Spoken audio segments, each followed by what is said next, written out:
Is Coello-Tapia the best pedal pairing ever? Controversial topic, P2 Gijon. What is going on there? Let's call it war. What on earth happened to Leo Augsburger, Chozas and Libaak? What happened? It's really hard to become a professional padel player. You can see how players that are not famous are taking it so seriously, and they have no sponsors. They are suffering every day, and they are investing money without any kind of... We are still miles away from even thinking about the Olympics. Back at that time, players didn't want their managers to look at the contract. Can Tolito and Gonzalfonso play in the Premier Padel? Why are they still playing in A1 when obviously they are a level or two levels above everyone in A1? LeBron, Stupa, are they real contenders? Hi everyone, today is a day where I have two short videos and two short clips. I mean, fairly short. I'm trying not to be as short as I will be. I've got Pablo Garcia from EL4SET, as he usually shows it as well with me. He doesn't wear his glasses. He's in his same background as you got used to. Pablito, it has been a second since you've been on. Thank you very much for coming on. You look knackered, mate. You look really tired. How are you? I am really tired. Hi, Denise. Thank you for having me one more time. Well, I am on the process to try to become a professional padel player, or at least having fun trying to. So that's the goal. Mate, if you need a good left side player, you can always call me. You know that. Well, I'm not training as much as you are, but trust me, I can hold my ground. I'm getting better. Today I train on the left. Really? Okay. Yeah. Okay, so I will be training on the right then. I was watching a video today of you having a lesson with the Nano's coach. Really eye-opening. B, you lost weight, which is crazy to see as well because you weren't really chubby anyway. But yeah, why I wanted to get you on, there's not like, you know, a proper agenda. I wanted to ask on what happened in the last year with you, but we won't have time to cover everything because you gave me a 30-minute window, so I have to be fairly cautious with time. B, I want to ask about what's happening in the P2 in Gijon, because it's just madness. And C, let's talk about Tolito and Gonzalfonso. And also obviously the Deus brothers. Wow, a lot is happening in the pedal world. Okay, you know what we will start with? Let's start with what on earth happened to Leo Augsburger, Chozas and Libaak, Tino Libaak. What happened? How is that possible? I spoke to obviously Volt. I spoke to Head about it, and it's madness. And there wasn't anything. You were wearing the brand, obviously, and I know that you're really, really close to Knox. I cannot believe a word what these guys are saying. Chozas is a different story. He came out sort of fair. Not really, but still, Pedro Brito came on, and you know, I didn't really want to push him. What do you know? What happened? Well, obviously, I have one side of the story. I don't know the other like perfectly, but what I know, what some people told me, is something that almost everyone knows, that Tino, Alex, and Leo's manager is called Lisandro Borges. He used to be the promoter of the World Padel Tour Buenos Aires, also for Chile and Paraguay. He's a businessman in Argentina. I mean, he's so wealthy over there. He has so many contacts. He has so much power, let's say, in Argentina. And well, in the padel atmosphere, he moved out from being a promoter. He's not anytime more like the promoter of any Premier Padel tournament or so on. And at the end, in my opinion, being honest, I haven't talked with him anytime in my life, but what I know from him is that he's quite a bit crazy, And the side of the story that I know is that at the end he was and he is the manager of Tino, Leo, and Alex.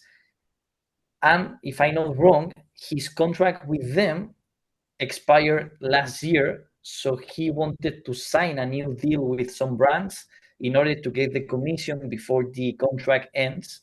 And at the end, as he got that deal done with Siux, he renewed the contract with the 3 players. So if you mix that necessity and also the character of the person, in my opinion, is the result of what happened at the end. Look, it is crazy and it's still mind-blowing. Obviously, I'm coming from a tennis background, and in tennis it's almost unheard of. If you do something like that, you have to pay millions. Obviously, we're not talking about the same sort of sums, but we're talking about 3 of possibly the top 5 under 22 players in the world. Yeah. And now Siux was really aggressive with getting them on board. Why I feel a little bit upset with, again, Chozas is a little bit different, but with Augsburger and Libaak, is that they got so much from Knox. Again, I know that you trained in their academy, which is a Knox academy. They were learning English. They were training every day. Everything was paid for. And then coming out with, look, I'm just going to say it, coming out with lies that you've been molested and, like pushing into depression and that sort of thing. Guys, come on. I mean, look, I'm a sports manager like that's my 2nd degree. If I would be a manager like that, I don't think anyone would talk to me in this industry. If I would be this pushy, now their credibility as players, as athletes. Look, lovely kids. All I can see is that they're really good. Their change really happened as well. Like all 3 played amazing in Riyadh with different pairs. Obviously, Augsburger did the best, and they were 1 ball away from winning and getting into the final against Coello-Tapia. But madness. I could, when I've seen it, I just couldn't believe it. And I know that like the whole thing, like the rumor mill started, and they were like, oh, okay, they're playing with and before the World Cup as well. Like, come on, like who switches a brand before the biggest event in the calendar, right?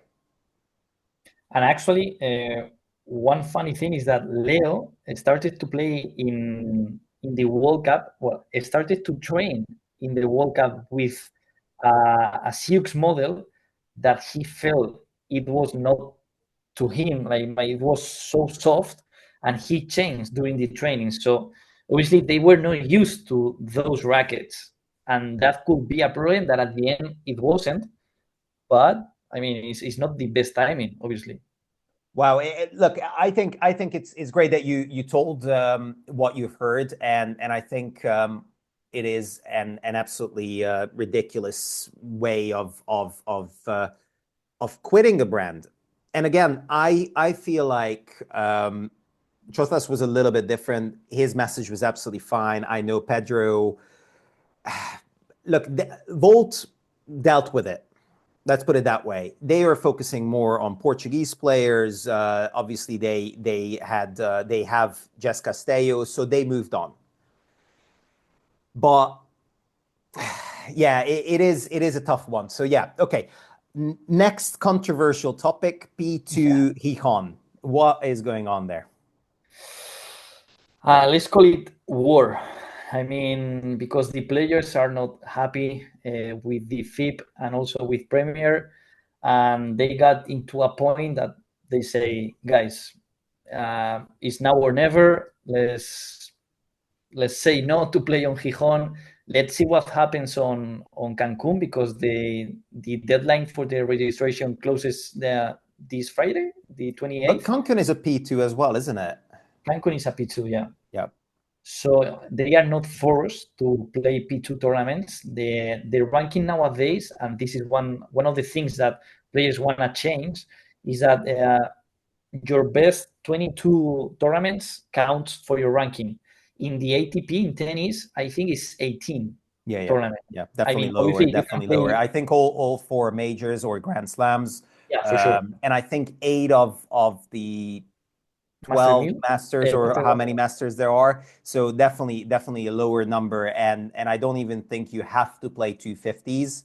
And I think you have to play like a few 500s, but they don't have to play that many tournaments as in paddle, for sure. Yeah, obviously you can play more tournaments than 18, but if you get good results, I mean, you are all right. You don't need to go to Cancun or Egypt or whatever. You can make your agenda as as you want.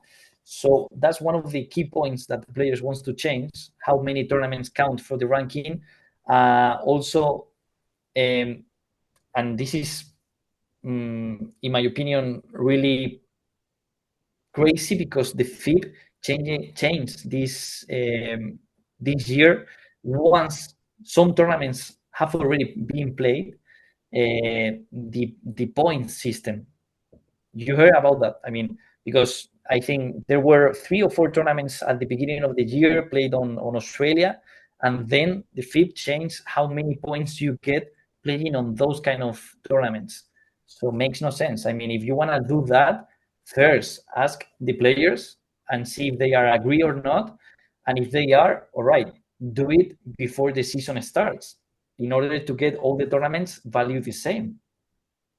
What I just wanted to say here, it's always, look, obviously you are every day, like literally 24/7, you are connected to paddle and you're playing paddle and you know the players and everything.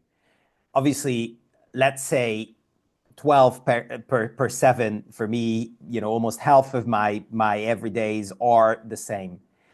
We tend to forget, not you and me, but most of the people tend to forget that paddle is still a small sport.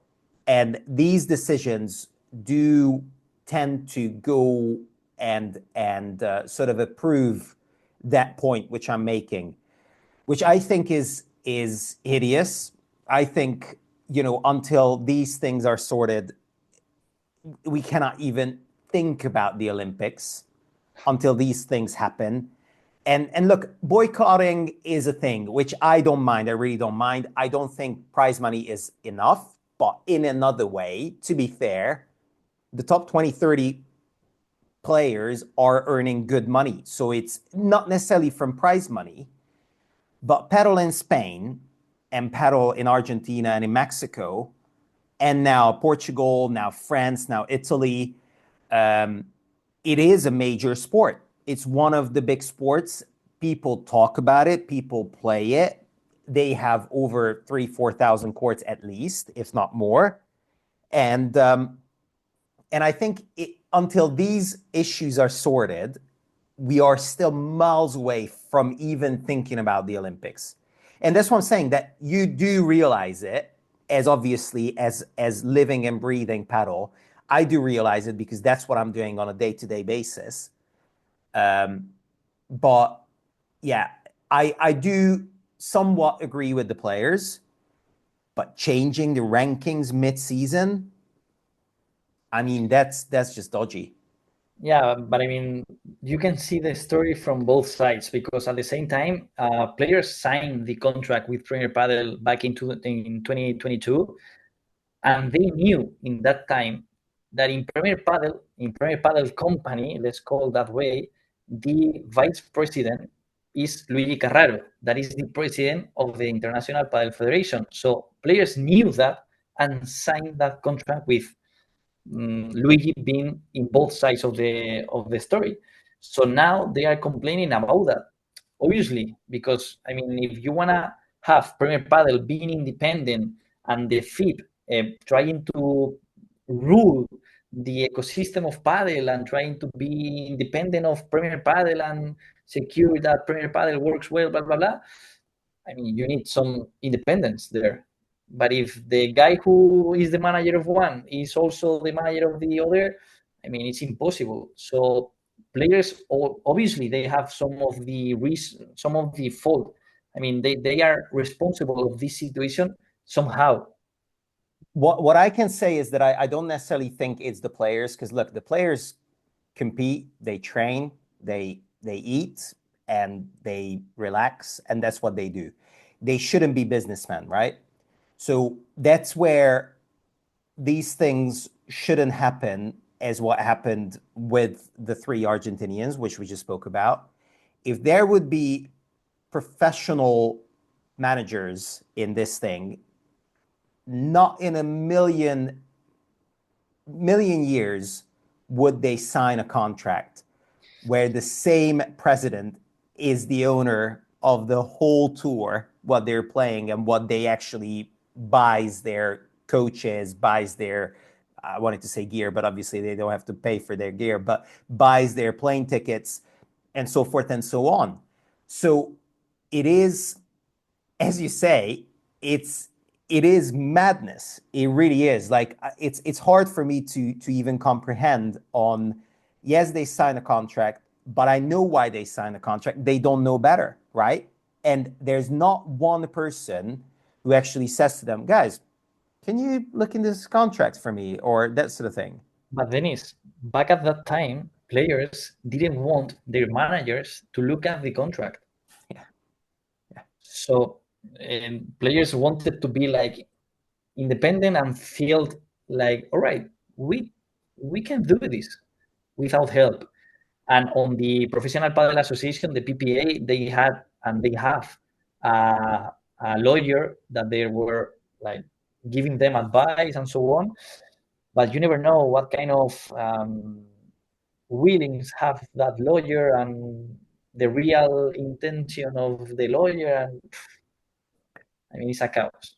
Yeah, no, it's absolutely crazy. Look, before I ask about how your journey is going, becoming a pedal pro, and when we're gonna meet up and play, because now I really I really want you to kick my ass. That's what I want to have. So that's, we almost not, obviously none of your listeners, because you never mentioned me, none of my listeners know that we almost met last May, because you were in London and then you disappeared. I'm not gonna say why you disappeared, because that's private. I know the reason. I'm happy for that reason why you disappeared, but we almost met. We will meet. Hopefully, are you planning to come to the Barcelona summit? Barcelona Summit of Padel. Yes, yeah, the same summit as what Malaga was. So the When world, is gonna happen? 27th till the 29th of May. That's when, I think At the that's when same time, Buenos Aires. that's when Yeah, the Buenos Aires. Argentinian P1 is. Probably I'm gonna be in Buenos Aires. Okay, all right. Yeah, Yeah. that was fun while it lasted. So okay, tell me about, can Tolito and Gonza Alfonso play in terms of contractual obligations, play in the Premier Padel sort of full time? Why are they still playing in A1 when obviously they are a level or two levels above everyone in A1? And what did you think of the FIB Gold in I Portugal. think it was Lisbon, wasn't it? Paredes. Okay, It's a yeah, city. but it's still Portugal, Paredes. Can they compete? Look, I'm not talking about the top 10. Would they, if they play week in, week out, Premier Padel, A, can they? B, could they make a Barcelona finals? Well, starting from the beginning, I guess they can play Premier Padel or FIB tournaments because this week is happening a A1 tournament at the same time in Tucumán. So if they are not there and they came to Gijon to play, I guess they sign with FIB or Premier and reject A1 for the future. I mean, I guess so. Uh, and obviously, the $1 million question is if they can beat some top players in Premier Padel. I mean, Tolito has been number one in Argentina when he was young for many years. He used to play with Tapia. He used to play against Tapia, Chingoto, Teo. I mean, obviously he has the skills. Gonzalo Alfonso as well. And the problem is his fitness, his physical condition. Yeah, he needs to talk to your dietitian. I think he definitely needs to talk to your guy, and I think that would make a. I mean, he needs to do some changes on his life, but I mean, he's making so much money doing exhibitions with the partnerships, with everything, that I don't think he's thinking about being number one in the world. I don't think so. Even Gonzalo Alfonso don't think so, because they have trained against Tapia and Coello sometimes, and obviously Tapia and Coello won against them, and you can feel the difference between the two pairs. But I think they can make some quarterfinals in Premier Padel, depending on the draw. But outside the top 10 pairs, I think Tolito and Gonza can beat any of the pairs and also can lose, obviously. I think they can actually win this P2. I firmly believe that they can. Obviously, if I have to bet, I will say they are the favorites. Yeah. Not in the ranking, but in the feeling, they need to win. And that will be something really good for them in order to get many fit points, because with the change that we mentioned before, winning a P2 now gives you 600 points instead of 500 that used to give last season. But what I heard is that players are going to pressure Premier Padel and the FIB to not count this tournament. I mean, even though you play this tournament, these points are not going to count, or at least they are going to reduce what, as we mentioned before, the total tournaments that count for the ranking. So, well, they can win this Gijon, but at the end, I don't know. Well, it is interesting, and I think it will be. I mean, we spoke about it last time when you were here around a year ago, and I think we mentioned Tolito is obviously an unbelievable talent, and he has the hand skills of Tapia. He definitely does. Like he can hit the crazy circus shots. It's just about the consistency, and I think if it doesn't happen, he's not consistent enough. He will lose interest. He's a little bit like, I think I mentioned that last time as well, but he's a little bit like Kyrgios. So he's like a showman, like absolutely unbelievable skills. But can he play, grinders on the outer courts? Well, I'm not sure about that. And neither is Gonzalo Alfonso. He is an absolutely unbelievable player as well. But yeah, it is definitely an interesting one on if they can make it. I am rooting for them. I was just joking this week because I've just seen that Tolito has a new shoe sponsor, and that's his fifth shoe sponsor within a year. It feels like, and now he's with Munich. So now he's with. That's true, Smash.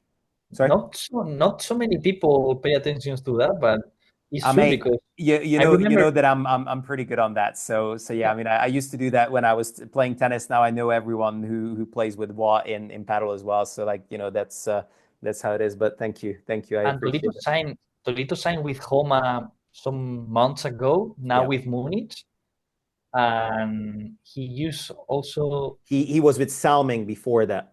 Salming, Homa, now Munich. And I've seen a few. I think he had like an A6 shoes as well when he wasn't under contract as well. And funnily enough, Gonzalo Alfonso is playing in Lacoste, the LT21s. So but because Tecnifibre and Lacoste are from the same. They are group. the same. They are now the same ownership. Yeah. Okay, let's talk about you. Thank you for all the insight. Obviously, I appreciate it. We still haven't decided on when we're gonna meet, but you know what? You told me about that you want to come to Budapest. We are moving back to Budapest, so whenever we are gonna be back, in 6 weeks roughly. So yeah. It's. I will tell you about it. It's not necessarily for the listeners, but yeah, it looks like the Padel podcast is moving cities, moving countries. So it will be. And I am planning a lot. I had Pasquale Ruzicka from Head with me today, actually in the morning, and and I'm gonna go and shoot in head. I would be more than happy if you join me in Kennelbach and we do like a video together or something like that, but we'll talk about it. But yeah, so okay, tell me, how did you come up with this idea that you want to turn a pro? Will you actually become a pro? So will you play FIP tournaments? I know it's doable in the bronze level, definitely doable. I think I could even play, I could lose easy, love and love. But you reckon, you just told me off air that I just need to give you a month and you will have the proper cuts and the proper backspin on your Vibra. What's happening? Well, I have this idea for a long time ago. And from last year, we were thinking like we are so tied to the Premier Padel Tour that we want to go a little bit outside of that, because to film with players, to go to tournaments is a bit exhausting. And it's not easy because, I mean, you need to depend on their agendas, to depend on many things. So at the end, one thing that we wanted to improve is our own image, like to give value to myself somehow.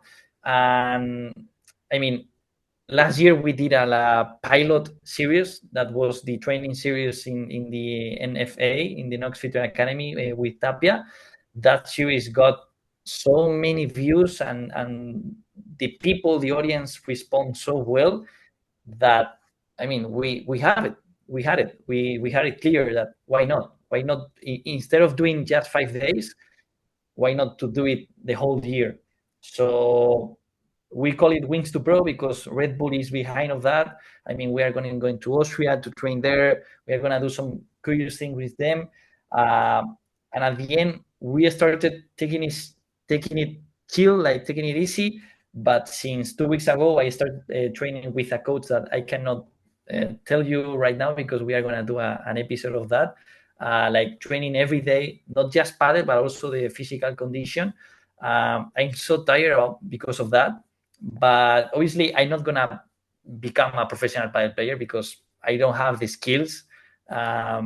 But it's all about content, it's all about entertainment, and it's all about the reality, because it's really hard to become a professional paddle player, and you are gonna feel it under my eyes. Yeah. So it's super hard. You can see how players that are not famous are taking it so seriously, and they have no sponsors. They are suffering every day, and they are investing money without any kind of like incomes. And obviously, my idea is to compete on a FIP tournament. Obviously, not in Spain, because in Spain it's impossible to win a match. But I'm thinking about to go to Japan or to Southeast Asia and compete there, because the level is lower compared to Europe. And if I have a good partner that can carry me, I know. I mean, why not? I think you told me that you're playing on the left, so I think there's a pretty good lefty from Spain. He moved to Miami. I don't know if you've heard that. It was quite a big thing that he moved to Miami, and I think you might have his journey just on top of your head. But if he's around, just ask him if he's around. He's pretty good, I've heard. He has ranking. I think he would be main draw. I think he would be main draw. He has more points. Okay, you know what? Curveball. Is Coello-Tapia? I know you're really close to Bella. You don't have to answer. Is Coello-Tapia the best pedal pairing ever? No, I wouldn't say that. Okay. No, because Bella, Juan Martin, I mean, they made history. Then Bella and Lima made history as well. In my opinion, Lebron and Galan changed paddle, because it's true that Bella, Juan Martin, and Bella Lima destroy everyone back in those days. But for me, Lebron and Galan changed the sport because they become athletes, not just paddle players. And they were the first players to become athletes and to develop paddle in other levels. And Coello-Tapia are following that path, are evolving that first step that Lebron and Galan made. And obviously, when you improve something that is good, you are better. But pay respect to those who started. Last question before I let you go. LeBron, Stupa, are they real contenders? No, I don't think so. In my Okay. opinion, like real contenders to become number one pair. Well, okay, let's put it that way. Are they real contenders for the number 2 spot? Yeah, for sure. Yeah. I mean, in my opinion, this season, Coello and Tapia are the clear favorites for the number one position in the ranking. Besides that, I mean, you can open so many windows. Chingoto and Galan, I don't think they are gonna finish the season together. Yeah, that's I my don't think belief. so. So is a young Guas Galan like lurking? You think that In my it opinion, might be happening? Galan have three different options on the table. Yanguas, in my opinion, is the most aggressive one, the most brave, the most risky. You can get the most and you can lose everything. If Galan choose Dineno, is similar to Chingoto, and the third one is to play again with LeBron. I don't would think love so. that. I would love Nah, that. I don't think it will happen, but I would love that. I would love it too, but I don't think it's gonna happen. So what I think, if Galan decides to break up with Chingoto, he will choose Yanguas. I Yeah. will say. Yeah. I will say. Okay. Look, I know you're tired. I really appreciate you coming on. You agreed for 30 minutes. I kept it for 30 minutes. So thank you, Pablo. And we have to I know I said it too many times, but we definitely have to meet. So you have an open invitation to Budapest anytime. So I want to be the first guest once you are in Budapest, even though I'm still in Madrid, whatever. But let's do it again when you are set in Budapest. Let's do that. Let's do that. Great to see Thank you, you, man. Dennis.